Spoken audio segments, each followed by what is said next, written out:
வீட்டு பெண்கள் ஸ்ட்ராங்கா பயமே இல்லாம தைரியமா இருக்கணும்.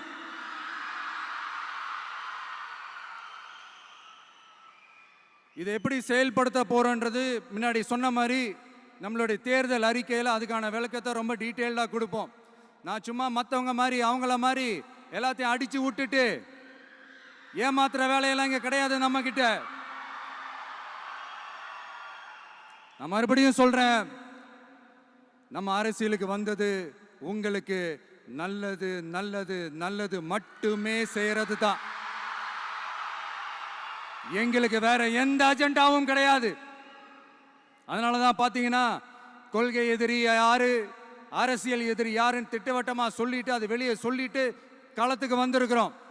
அதுல எந்த விதமான குழப்பமோ எந்த விதமான ஊசலாட்டமோ எதுவுமே இருக்க போறதில்ல. இந்த விஜய் சும்மா எதையும் சொல்ல மாட்டான். ஒன்னு சொன்ன அதை செய்யாம விட மாட்டான்.